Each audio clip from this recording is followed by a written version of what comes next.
And I'm Phil, and today we're going to be playing Dark Heresy again. And over to Warren for the information. Okay, so brief recap of last time. You guys, I think it wasn't last week; it was the week before. I think you guys were you escaped from Inquisitor Orsini with the help of what turned out to be a demon host that none of you in particular were happy about. Uh, After a minor demonic incursion caused by said demon host, you guys managed to escape the ship when it broke out of warp unexpectedly because the Geller field was sabotaged by the demon host, and with its help, unknowingly, though you did know something was weird about whoever was helping you, you managed to get out of there. You were stopped by Orsini and his remaining interrogators just before you escaped. He had some sort of strange artifact which weakened the demon host or caused a great pain, which revealed what it was. The demon host summoned up enough power to smash the artifact or the device of some kind, and caused all shit to go down. It destroyed or annihilated pretty much everything in its way, but in the end, you guys took it down and escaped the ship before Orsini or any of his men could wake up. Though before you left, you found out that you had not, in fact, destroyed the demon host. You just simply destroyed the body it was inhabiting, which was poor Leffy from many, many games ago. And it just instead inhabited the body of someone else. Though it didn't seem to hold it against you, which was eerie to say the least. It just sort of left and said that it would meet you again, which sort of left you all a bit uneasy to say the least. You then escaped in this Zarkov transport ship here. It's literally called a Zarkov, actually, funny enough. And you guys escaped into space and just basically burned the engines until you essentially ran out of fuel and were far away from the crippled and ruined remains of Orsini's escort ship. There, for the last few weeks, you guys ate whatever food and supplies was on the ship, and now you are slowly running out of both air, as the scrubbers can't take the sheer amount of carbon dioxide anymore, and food has long since gone, and most of you have passed into various stages of food deprivation or delirium of one kind or another. And that is where we left off. So, beginning back again, it's much the same. Weeks have gone by, and you've heard no trace of anything at all. The ship's sensors, low in power as they are, still continue to broadcast that Vox distress beacon, but no one has come to save you or arrest you, as it may be. And instead, it seems you are doomed to spend the rest of your days on this ship before dying, and it becomes your tomb for all eternity. But as the weeks go on and you all get too delirious to even speak or talk to one another anymore, Zarkov, you find yourself stumbling in and out of consciousness again, and on one of your many escapades into delirium or insanity, you find yourself looking over what can only be described as what you imagine the hellish plains of the warp actually look like if you were inside them. You see towering bastions of brass and solid obsidian stone off in the distance, lakes of fire that seems to change and move. Everywhere you can see strange creatures that can't exist, landscapes that make no sense, giant bastions that seem to shift and move like towers made out of feathers or eyes and other strange things. You see forests made entirely of what could only be described as pestilence and plague forests. So you feel undoubtedly that your mind has some way strayed, willingly or not, into the realm of chaos, perhaps even to the realm of the chaos gods themselves. And as you look on in horror over whatever cliff you're looking down on these horrible lands stricken below you, you hear something of a, I guess you could describe it as a soft but persistent sound just at the edge of your hearing. And then you're quite sure you hear a voice for a second, and then you're definitely sure as the voice coalesces in your mind, and you hear it say, "I have always admired the intensity of this place." And that's all it says. So what do you want to do? Um, they don't not seem like a demon, whoever spoke. So if Well, you don't know what demons sound like, but oh yeah, yeah. wow, Zarkov likes to think himself intelligent, but he says, "You don't like seem like a demon. So if you are not one of those, what are you?" So beside you, a figure that's several feet taller than you seems to coalesce. Like the outline of the outline of an image of a figure. You can't tell if it's male or female or if it's even human, but it's maybe 8 to 9 feet tall. So basically, the whited out, hollowed image with sort of a bleeding black and yellow flame around the edge of this entity is the best way you could describe it. Almost as if it were a ghost with a blaring image that sort of appears to you in the warp around it. Sort of coalesces beside you and says, "You know who I am." Um, does he look like a Adaptosties or anything similar of that? It's tall like one, but it bears no actual image. It just has like you see like the outline of a tall, broad figure, if you know what I mean. Zarkov would say, "Are you perhaps one of the children searching for of the enemy?" Or Say that again. I'm asking if he's one of the like Emperor's children searching for warp or any demons, like any weaknesses he can find against demons. So it just looks at you long for a moment and says, "No." Something tells me he's silence beckons.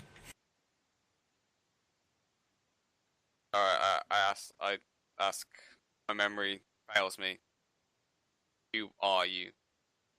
So it just you think the visage of where the entity's head would be looks at you for a long while, and then looks off into the distance, looking over the horrific, mutating, and ever-changing lands you see beneath you that seems to be constantly fighting between themselves to control more of the area around it. Sometimes the plague forests overtake some of the strange iron bastions. Other times, the rock seems to shift and strange leathery feathers seem to erupt from the ground, and it seems to be this area is constantly fighting with itself.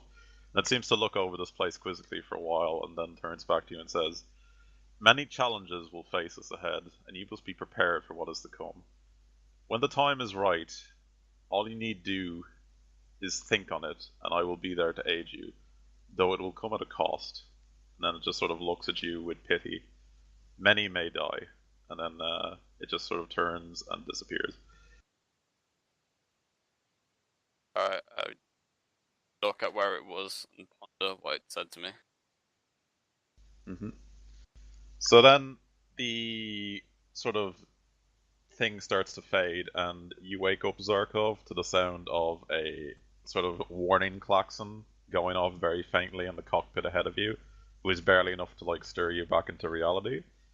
And yeah, what do you want to do? There's like a small warning klaxon going off. It's basically weakly blaring out a sound that only you could hear because you're in the cockpit with a red flashing light going, indicating something on a scanner on the screen ahead of you. I try to raise my voice to shout Boone as hard as I can. Like as hard as I can. And then I just start like fumbling with the activation runes and that, and just to see what this light is trying to tell me. So Boone, you wake up from your own version of hunger sleep, and you hear Zarkov very weakly shouting your name from the cockpit.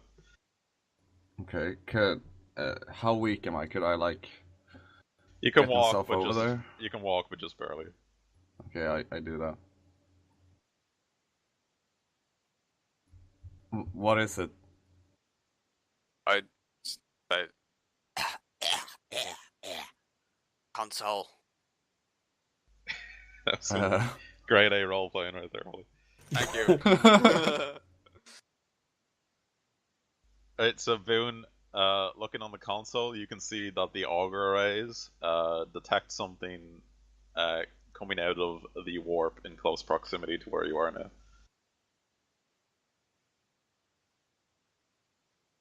Okay. Is there any weapons I could, activate and like? Yeah, you can activate the 4 las cannons on the side of the ship there if you want to do. Yeah, just have them ready. Hmm. So, a few minutes later, a large sort of through the viewports on the side of the cockpit that you and Boone can see out of Ollie, a sort of green, reddish, and then blue tear in reality starts to rip a sizable portion, maybe a few 100 kilometers from your current position, and you can see it as it's a massive tear that's probably several kilometers long. In reality, seems to tear out, and cackling of warp energy comes pouring out of it, and you can feel like the just beyond the thin veil in reality that it causes the innumerable power of the warp just behind it. And after that, a few minutes later, a ship of Imperial make comes pulling itself out of the warp, ripping itself out as it makes a transition from the warp back into real space again. And it is a extremely large ship, probably around the size of a cruiser, and it's less than 100 kilometers or so away from you. I deactivate the weapons. Mm-hmm. So, Okay, Zarkov I'll- and Boone, make an intelligence check for me. Alright. I've entered sleep mode. USS Enterprise. Nailed that intelligence check. Yeah.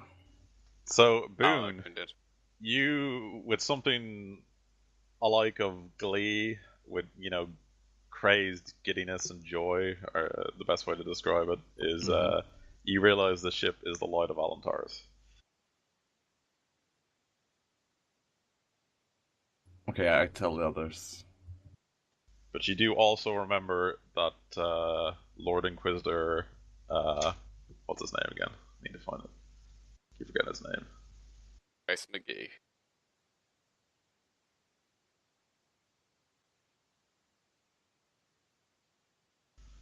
Yeah, Lord Inquisitor Bracken, the man who essentially got you labeled as traitors and heretics, took the Light of Alantars as his own personal ship. That was 9 years ago, or Would have been, yeah, exactly. Still our Look. best hope for survival. he's probably no longer got a cruiser. He's probably, since he's the Lord Inquisitor, he might have a battleship of some kind. Maybe. So it pulls up to you, like quite close, near one of the hangar bays, and then a gravity beam of some kind starts to pull you in. So, do you want to wake the others up, or what do you want to do? Yeah, I like limp off or whatever, and wake everyone up. Mm-hmm. Okay, so you're all awake and now aware of the situation. Let me see. I make that bong sound, which, like when Mac starts up. Bong! Flo starts to swallow all her valuables. Just kidding, she doesn't have any valuables. You swallow the whole gun? I've been practicing.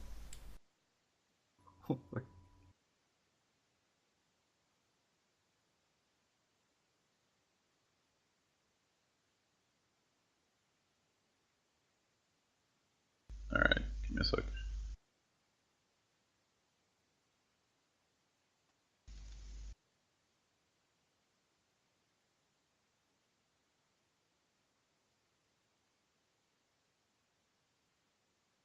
Okay, so after a few moments, you're drawn into a hangar and docking clamps are latched against the side of the craft.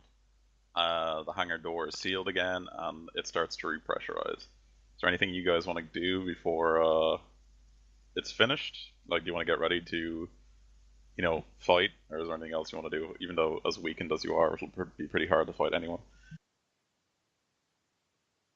I just go through, Flo takes like, off her clothes. expanding my mind through the war. Flo takes off her clothes a lot. That seems to be the answer to a great many things. Try it sometime. Gabriel is just happy. He's just standing at the door.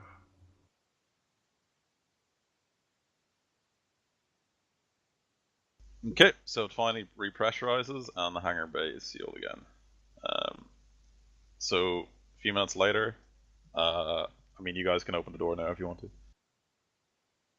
Yeah.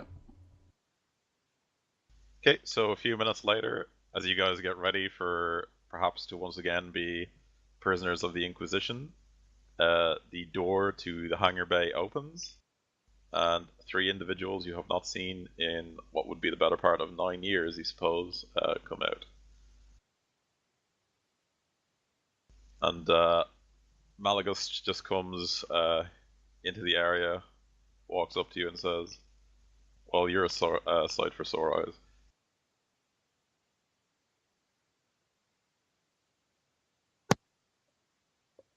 Victus just scrubs his eyes like he isn't believing what he's seeing and says, "We thought you were all dead." Yeah, Bareback is like, sorry. Got a new mic, George? Hmm? You got a new mic? It's not new, it's a different one. Alright. Yeah. The other one I need to resolder.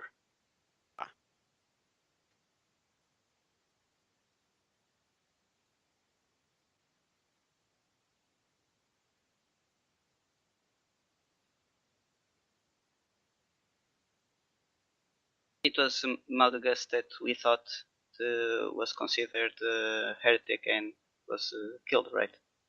I think that was Tyrus. He was labeled a heretic, but I think Tyrus, like, managed to get these guys, like, safely off the planet before, like, they could come for them or something. They weren't on planet. Or whatever. Wherever, like, he was taken, he, like, made sure that these guys could get away. Yep. So, sorry, I'm back. What did you say to them, Victus? Never mind. I thought it was the Malgus that was the one that was considered a heretic and got killed. No, Interrogator Tyrus got killed. He managed to get all these guys, give them enough time to escape, if you remember, from what I wrote.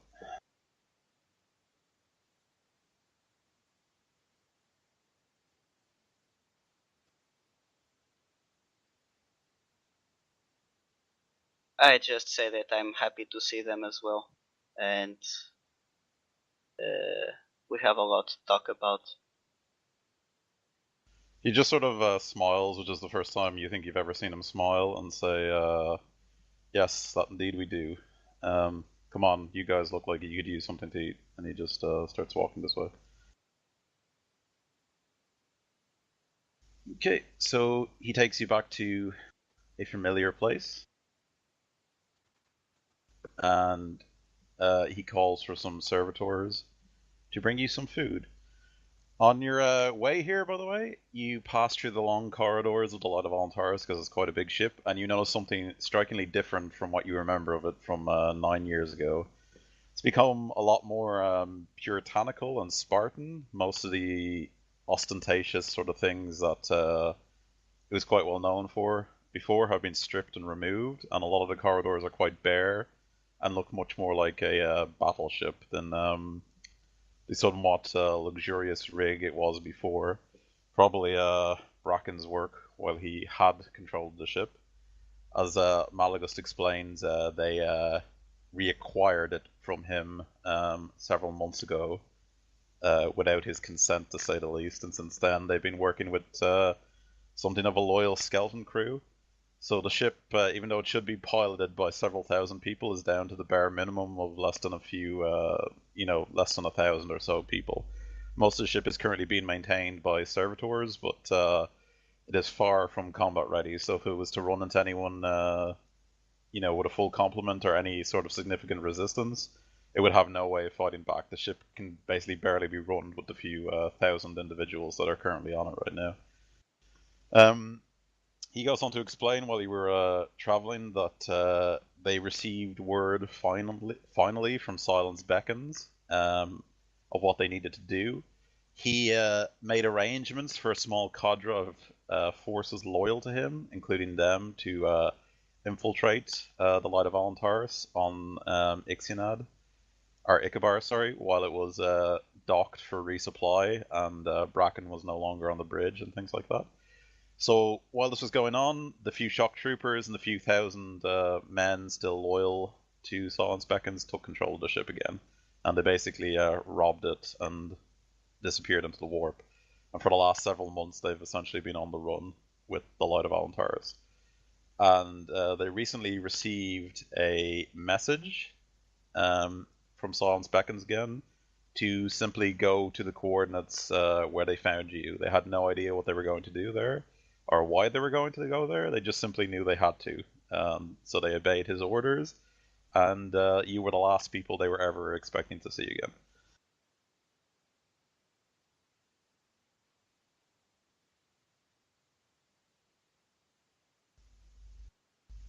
So he, like I said, brings orders the servitors to bring you some food, and you guys all gulp it down as you haven't eaten anything solid in several weeks. Delicious paste. It's actually quite good food he brings you, so you can have paste though if that's what you want, Ficus, if you're a fan of the paste. Yeah. So he goes on. He sits you down and says, well, now that you're all looking a bit more nourished, and he sort of smiles a bit, yet again, very different from the man you met and knew before. He says, I'm afraid we still have a great many things we need to do. Silence Beckons has called for us, and I'm afraid the trip is not going to be an easy one.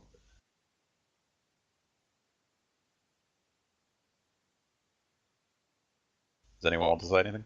Yeah. What does our master quest does?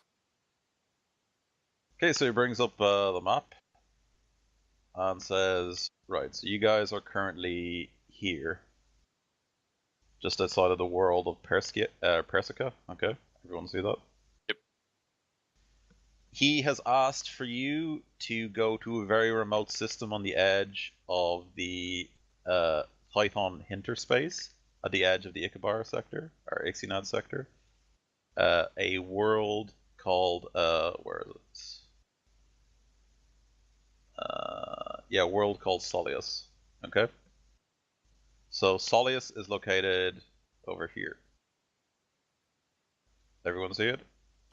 Near the Grissenthal gates, okay? And you're going to meet him there and plan your next moves. So it's going to be a journey of quite some time, and he's also specified that you have to try and avoid the Imperium's forces at all costs, so you're going to take a very roundabout trip that's going to increase the time even more. So you're looking at a very long voyage, to say the least. Okay. When you get there, he promises that all will finally be explained to you, and he apologizes for everything that's happened, but you will understand the nature of your trials once you reach Solius, and you'll finally meet Silence Beckons in person. Zarkov pipes up and says, what does the head navigator think a journey like this will take us? It could take anything between 6 to 8 months. Yeah. Okay, so it's a very, very long voyage to go the length and breadth of a sector, especially in a very roundabout way like that. So, do you have anything else you want to ask? I ask, are there any astropaths on board right now? A few, but the choir is quite small. Very few were willing to join us, to say the least. Alright. Okay.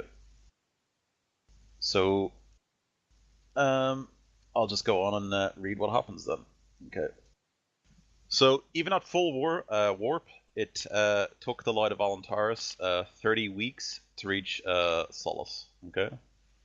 True, you took a circuitous route, avoiding all possible encounters with the forces of the Imperium. Most of you hated that. For once, you hated the subterfuge you were forced to commit, unsure if you were even in service to the Emperor anymore. You learned indirectly a few weeks into the voyage, picking up some scattered Astropatica messages, that your escape from Inquisitor Orsini's ship had been discovered, and that through no fault of your own, though you knew none would believe you, you had been aided by a demon host. For whatever nefarious purposes it intended, you could not know. The Inquisition and other agencies were hunting you. You had finally been formally declared heretic and extremis diabolus maleficarum. The lords of the Ordo Malleus had finally countersigned Lord Inquisitor Bracken's Carta, when given what must have been to them overwhelming evidence of your treachery.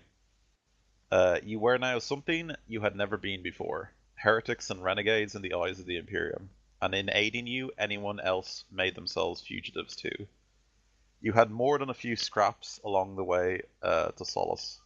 Refueling at Pixis, you were discovered and pursued by an unidentified warship, which you eventually lost in the Imperium, mostly due to luck on your part than anything else.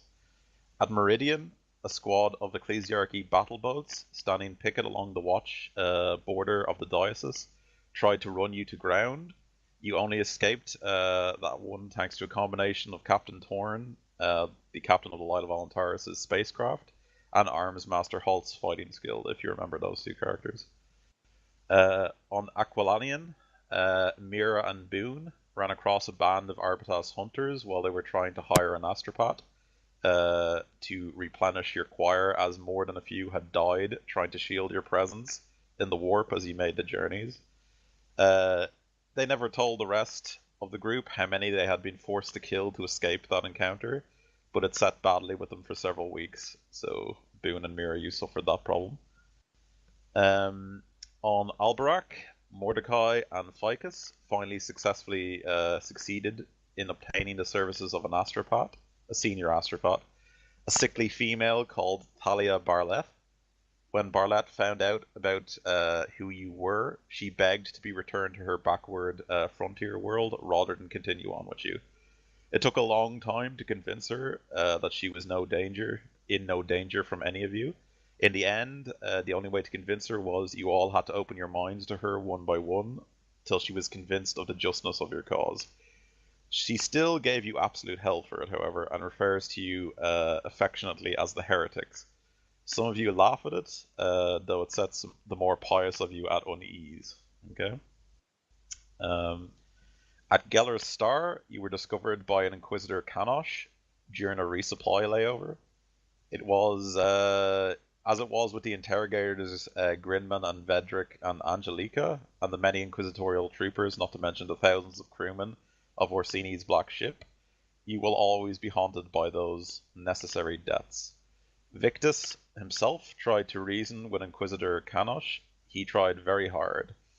A young woman, Kanosh believed that taking down such a vaulted band of heretics was the key to a famous career in the Inquisition. The heretical cadre of Silence Beckons that infiltrated the Inquisition and doomed the worlds of Tadia and perhaps the entire sector, she claimed. The Silence Cult, as you had now become to be called among the members of the Inquisition. She kept calling you it as she taunted you and fought you throughout the Prometheum refinery you had clashed with her in.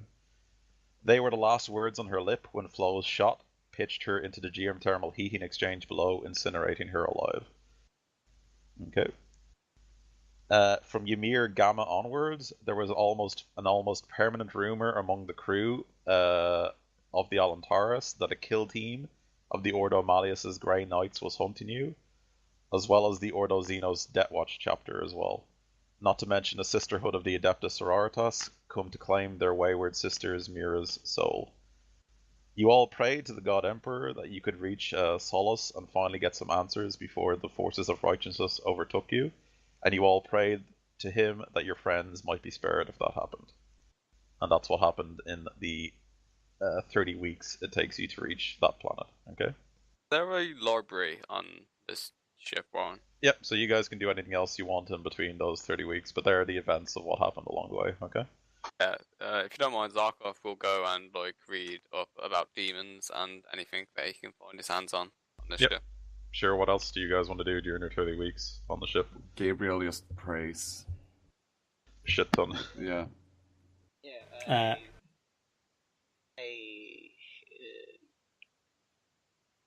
I do like church sermons for the faithful. Okay. I would like. Is there any Mechanicus on board? Yeah, there will be a few adepts to manage the ship. Yeah. I think I was saving up some money or XP or something to be able to get another implant, but I'm not sure what it was. I've completely forgotten right now. Yep. So if you guys want to try and buy anything along the way, you guys can take 30 weeks worth of pay, basically. Oh god. If you had some pay at least. That's 7.5. That's 7.5 months if you're interested. So 7. I get 637 pay. 7 months. Yeah, 7 months. 7 months, yeah. How much XP do we get for killing an Inquisitor one? Yeah, so you guys do through your trials and tribulations gain. I had it figured out. You gain 500 experience all the way through those months of hell. Okay. Okay, 500. Oh, I just did that to skip the ridiculously long voyage, but I Yeah. felt I had to write something about it. So I liked it. Yeah. I killed the bitch.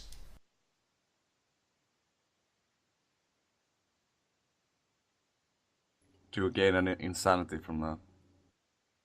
no, but you and Mira feel really bad about having to kill a load of Oh, loyal servants. Yeah.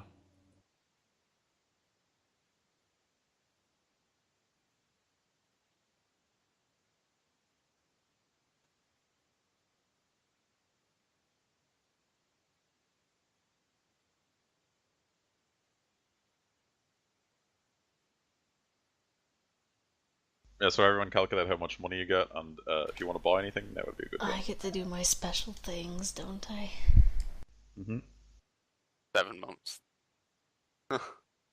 Bearing in mind, you might want to spend some, save some EXP because something interesting will happen when you get there. So. Did you know? Sorry, how much XP did you say it was? 500. Mm-hmm.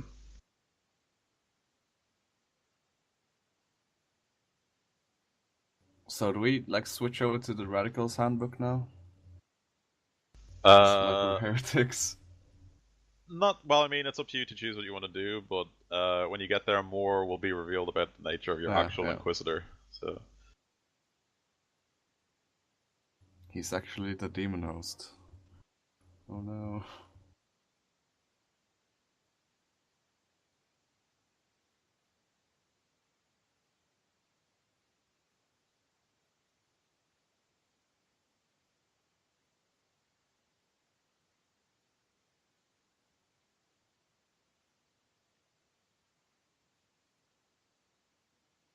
all right. Well, while you guys are adding stuff up and debating things,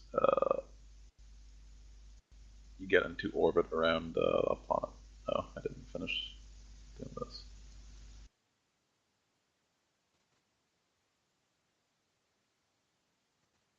There we go.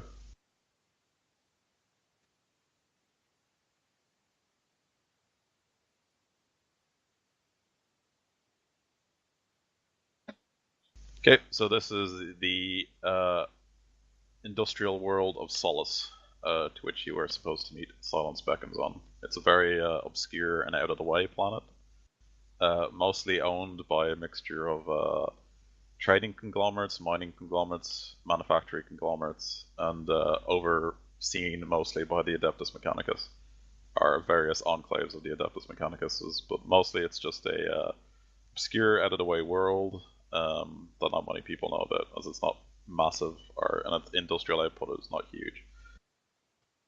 It has two main industrial complexes, which you can see on the map there.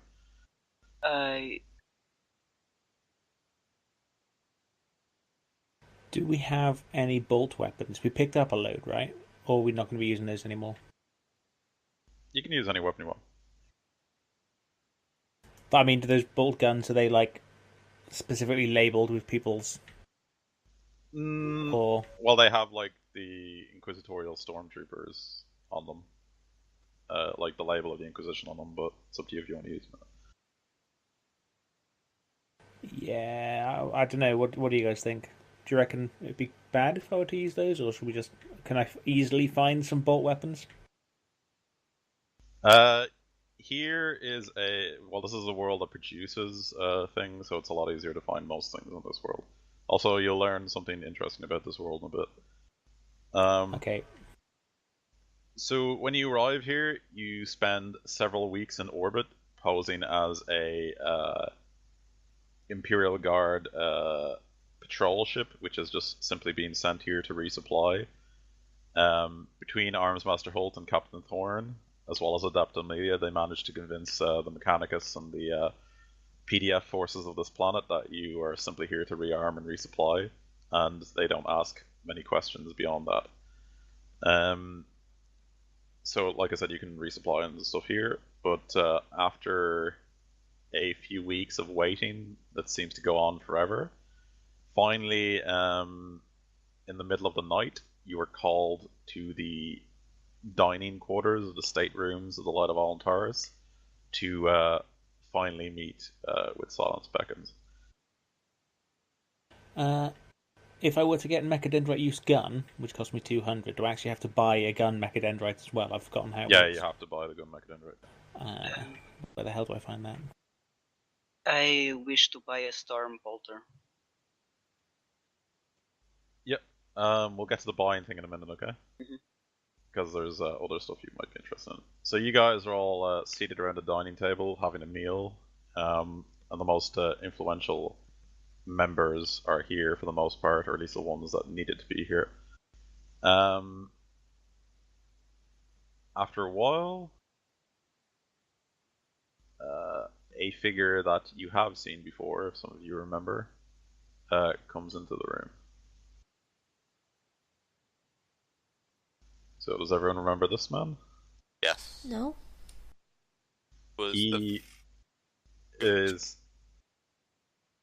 Yeah, he's a Vindicar assassin who was following around Inquisitor Bracken, if you remember. Oh, okay, no, one different one. Mm. Yeah, that's the other one that saved you guys is a different guy, yeah. Yeah, Yeah. he didn't have a name. Yeah. So this is he just comes into the room and you're all a bit shocked to see a Vindicar assassin, to say the least, but he doesn't look like he's come here to finally deal with you or anything like that. He just simply walks into the room, looks around, puts his thumb up to his ear and says something silently into his mask that you can't make out. And then a few minutes later, this man comes into the room.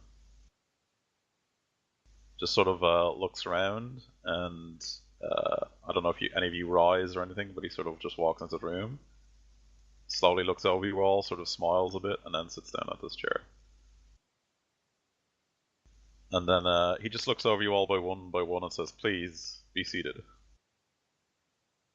For the record, Flo did stand up when he entered the room. Yeah. Mm-hmm.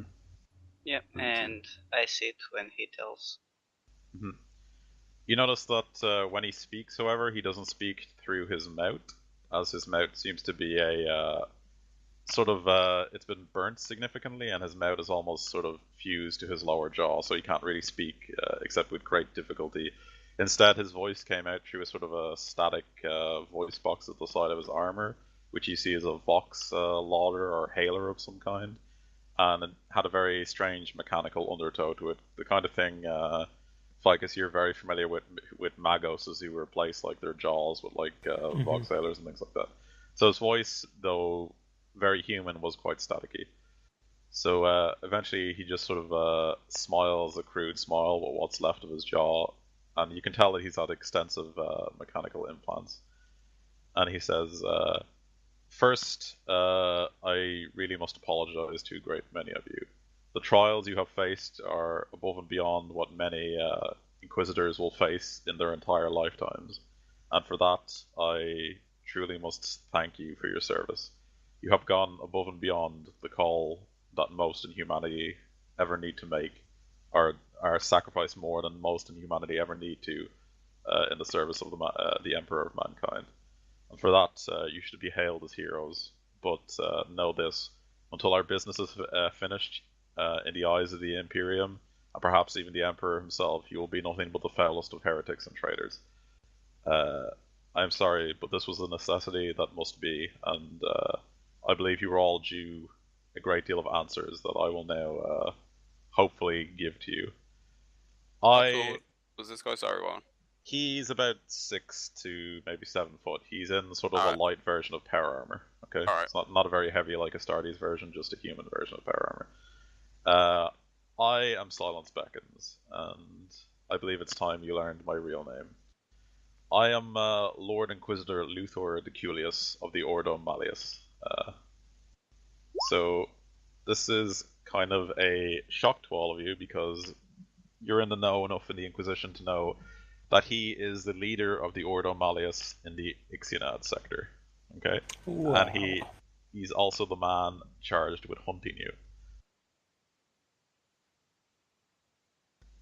So it seems that the man who's been hunting you for the last, what would be 9 years or, 10 months or so, is also the man you serve. Darkov Makes raises sense. a hand.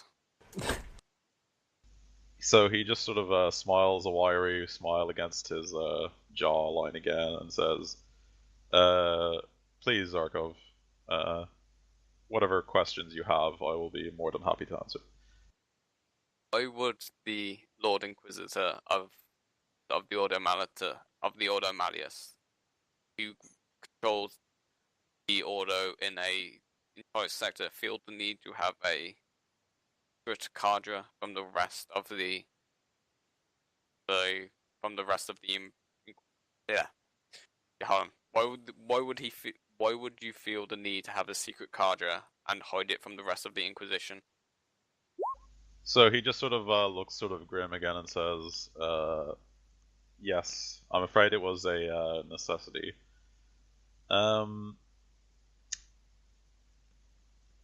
I took you into my cadre under the guise of Silence Beacon in order to deal with a grave threat to the Imperium.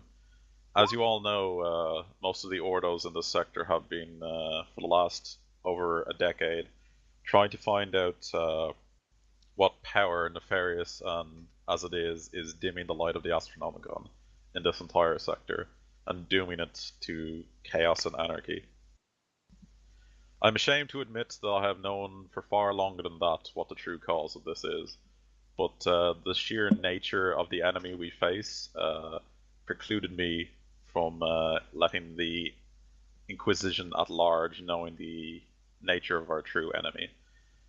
The reason for this is I believe our enemy has infiltrated the Inquisition, and if the wrong members, so to say, were to figure out the nature of these investigations I have been sending you on, it would alert him to what I know of him and allow him to flee before I could deal with him once and for all.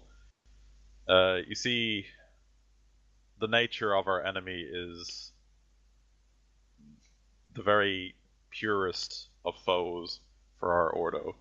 It is a greater demon of Zinch, known as Koros, Master of Fate. And this plan to dim the sector from the light of the Emperor is one that has been, I believe, millennia in the making, and is finally coming to fruition. It is a very delicate matter, and if he was to get word of what we were doing, or even knew we were coming to stop him, he could easily simply change his plans and commit them again in another stage. No, we must do it now, when he least expects it. You must understand we are dealing with a creature that knows if the legends and tales are true, and believe me, they are, as I have fought this creature before. It knows the very weaves of fate and the future itself. If we were to reveal the true nature of what our plans are, he could simply divine what we were doing against him and make plans accordingly. Thus, the subterfuge had to be on a level far beyond what even such a creature could deem as normal. Do you understand? Flo nods solemnly and doesn't look directly at him anymore once he revealed who he was. Mm-hmm. Barkov's just looking his way and nods his head and says, "Yes, my lord." Alright, so he just nods and says, "As I said, I am sorry for what needed to be done. The reason for your secret induction into the Inquisition and subterfuge had to be made known to you. If the others in the Inquisition that have been corrupted by Kuros's influence gain knowledge of what I was doing, it easily could have changed the outcome of the nature of what we were trying to do here. I could not trust anyone within the Ordo Malleus, let alone the Inquisition at large. I could not even trust my own acolytes. That is why I needed to recruit new, powerful and skilled individuals who could aid me in operating in secret with the bare minimum of my authority, so nothing could be led back to me. In this way, none within the ranks of the Inquisition could guess the motives of my operatives or inform their accursed master Kuros of the true nature of these investigations. I apologize for everything that has happened to you, but to clear your name and to finally purge this devil back to the warp and stop this plan from coming to fruition, it must be done. I trust you understand the nature of what the trials you have gone through now gave you in terms of experience. Flo says that she had always hoped that there was a reason for all of this, and so she's relieved that she finally understands that, yeah, it wasn't a detour or something that wasn't meant to happen. Mm-hmm. I have clashed with this Lord of Change, foul as it is, several times in the past, and he seems to have something of a demented fixation on me in particular. I hope that by the end of this torrid affair, his essence will finally be destroyed from the Immaterium and cast back into the warp, if not utterly destroyed. He is a very dangerous foe, to say the least. And then he sort of looks over the table and says, "Do any of you know the true nature of demons?" No. Flo says, I'm getting a better idea. They are the stuff of dreams and wills and base emotions of mortals made manifest. And lords of change, greater demons of that foul entity Zinch, are perhaps the worst among them all. They see all the hopes, aspirations, and ambitions of all mortals, and see the weaves of their fate untangle before them. This is why we needed to be so cautious.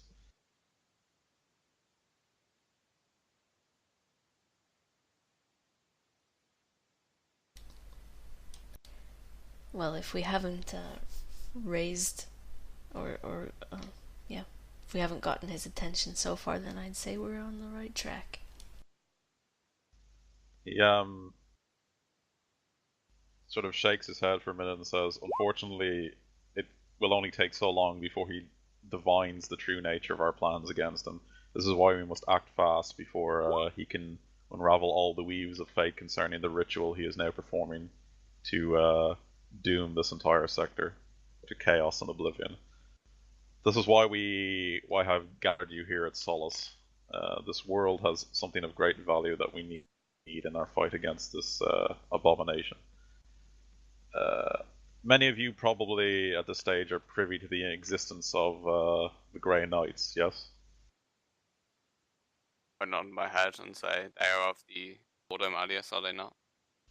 They're the Ordo Militant of our Ordo, yes. The greatest of the Emperor's warriors, bar none. You may be more familiar with some of the Emperor-given weapons they wield, perhaps their legendary Nemesis Force weapons. Part of the construction of these weapons is a very rare and psychically aware crystal material which is woven into the lattices of their weapons. Such crystal exists on this world of Solace, a very rare thing indeed. This is why Solace has never grown into the mining gargantuan it could be. The Inquisition has artificially, economically stifled this world so that the crystals can be mined and extracted in secret. However, the nature of these crystals themselves is a danger. Their potency and presence in the warp attracts, shall we say, the essence of demons. When properly refined and sanctified, it is an emperor-given material to banish entities of the warp. However, in its natural form, it attracts them somewhat like a magnet would attract lesser metals. So it is dangerous to refine and manufacture. This is why I have brought us to this world. We need the creation of weapons specifically designed to hurt Kuros, otherwise we will have no chance against such a powerful entity. This is why I have brought you here. I have ordered the adepts of the Mechanicus who overwatch the refiner of these Nemesis crystals on this world in the construction of several new powerful weapons, which we will use in our fight against Kuros. However, several weeks ago, before your arrival, the mining facility where the crystals were being extracted from fell silent. I believe there may have been a demonic incursion, and we will need to deal with it.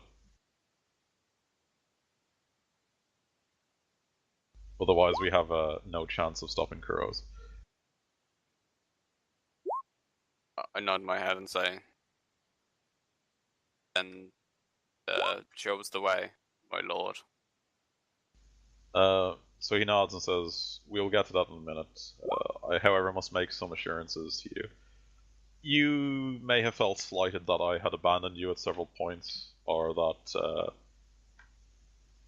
you may believe that you were indeed corrupted by chaos, or that heretics had used you for their own purposes. Trust me when I say this was never the truth." And then he raises a hand, and the Vindicator assassin comes forward and says, "As you can see, my servants are everywhere, even within the houses of those who hunt you. Creek here watched you for some time, assuring that Bracken was always close, but never close enough to acquire you. As you can see, I never truly abandoned you. I had to simply put up with the guise that I had no knowledge of you. I cannot be revealed as silence beckons to anyone else within the Inquisition. Is this understood by all of you?" Yes. I slowly nod. Flo nods, and there's a tear rolling down her cheek. Mm-hmm. So he nods and says, "Good. Now the true work begins. Everything up until now has simply been a test of fate. What we do in the next few months will determine not only our fate, but the fate of this entire sector. Creek here will accompany you on your mission to the Solace Nemesis mine, and hopefully you will be able to retrieve enough of the material to refine elsewhere. At best hope, you will be able to ascertain that simply some sort of malfunction in their Vox communicator has caused the adepts to not be able to communicate with their greater planet at large for some time. At the worst, a demonic incursion of some kind has occurred. If this has occurred, your objective is to retrieve as much of the Nemesis crystals as you possibly can, at the very least. At the most, if you can, attempt to purge the demons from the mine. But your overall objective, and the primary objective of this, is to retrieve enough of the material to craft the weapons we need to fight Kuros. Is that understood? Everything else is secondary, including the lives of the miners and the adepts who man the mine." Understood. I nod and I ask if there are any artifacts that can help us. If there is a demonic incursion in that factory, there are weaponry that can help us defeat them. So he shakes his head and says, "I have a shipment of material we will need for the mission ahead coming to the planet, but it may take some time for it to arrive. This is a remote location, as you can well tell. You can be furnished with whatever equipment the Light of Alantaris, as well as my personal armory, can provide you, but other than that, I cannot provide you with any other weaponry needed. What we truly need is those crystals if we are to pose any chance of forging the weapons and sanctifying them that we need to fight Kuros." Understood. Alright, so everybody can see that now, right? Mm-hmm. Yep. So that's your Inquisitor, and you can read more about him there if you want to. Other than that, you guys have a mission, so you guys can make any acquisitions you want, and spend any experience you want.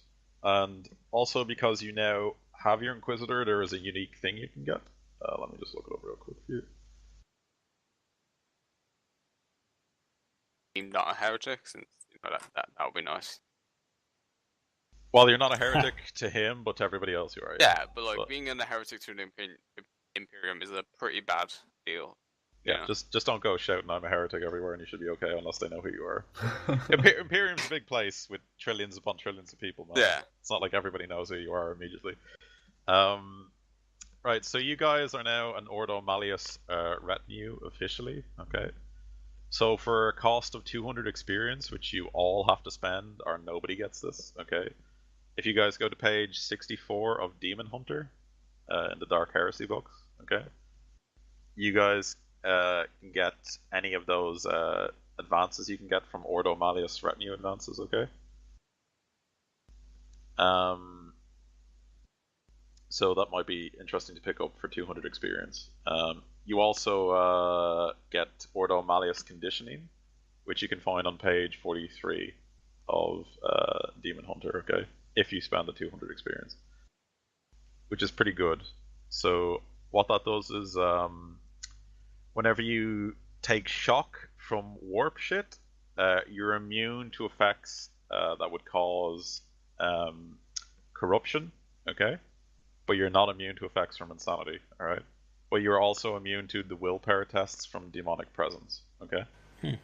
I think we should get that, guys, because Yeah. I'm on 33 corruption and I don't want to really go more than that. Yeah, I agree. Yeah, especially because you're going to corrupt the shit out of us. Hey, Yeah. I'm not that corrupting.